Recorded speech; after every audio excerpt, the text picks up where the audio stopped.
নীলফামারীর ডোমারে 1892 সালে নাট্যপ্রেমী রাসমণি দাইসার দেওয়া একখণ্ড জমিতে জন্ম নেয় ডোমার নাট্য সমিতির থিয়েটার হল। সমিতিটি তাদের 132তম জন্মবার্ষিকী উদযাপন করছে। বৃহত্তর রংপুর অঞ্চলের নাট্য সংগঠনগুলো আঞ্চলিক ভাষার নাটক পালা নিয়ে 17 ডিসেম্বর থেকে অংশ নিয়েছে এই নাট্যোৎসবে।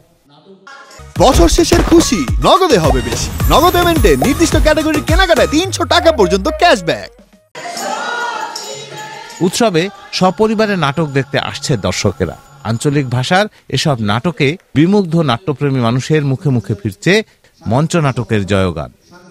আজকে যে উদ্যোগ দেখলাম তরুণ যুবকদের, তাদের ইউনিটি, তাদের একতা, তাদের ত্যাগ তিতিক্ষা আমাকে অবাক করেছে। এক অভূতপূর্ব একটা আনন্দ যে একটা জিনিস প্রায় মৃত হয়ে গেছে সেটাকে আবার পুনর্জীবিত হচ্ছে, আবার নাটক হচ্ছে, আমরা সবাই আসতেছি দেখছি। আমি চাই আজকে যে নাটকে 1 সপ্তাহ ধরে চলছে এটা আরও পরবর্তীকালে আরও বড় আকারে আসুক। নাট্যোৎসবে অংশ নেওয়া দলগুলোর সদস্যরা বলছেন, শেকড় থেকে উঠে না আসলে ভিত্তি শক্ত হয় না। রংপুর অঞ্চলের পালানাট্য দিয়ে মফস্বল শহর থেকেই বিদেশের মাটিতে দর্শক সমাদৃত হচ্ছেন তারা।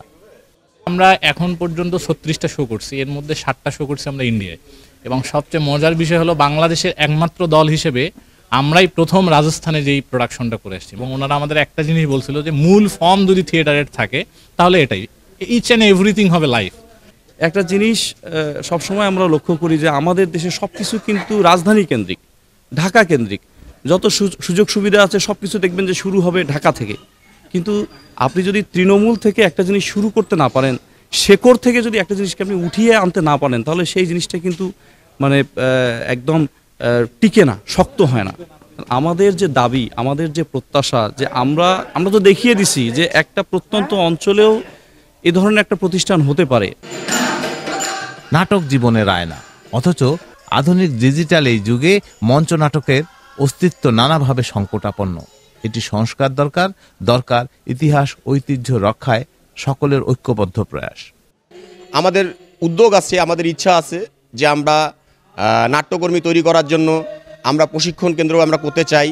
এবং আমাদের এই মিলনায়তনটা একটা শতবর্ষী মিলনায়তন হলো, এটা একেবারে জরাজীর্ণ অবস্থা, যেখানে আধুনিক কোনো সুযোগ সুবিধা নেই। সরকারি উদ্যোগে ডোমারে যদি একটি নাট্য প্রশিক্ষণ কেন্দ্র যদি তৈরি হয়, তাহলে আগামী দিনে আমরা অনেক নাট্যকর্মী ডোমারে তৈরি করতে পারবো, যারা সমাজের কথা বলবে, যারা রাষ্ট্রের অন্যায়ের বিরুদ্ধে কথা বলতে পারবে। আমি মনে করি উপজেলায় প্রত্যেকটি উপজেলায় সরকার থেকেও একটা দৃষ্টি দেওয়া উচিত। রায়হান সবুক্তগিন, চ্যানেল 24, নীলফামারী।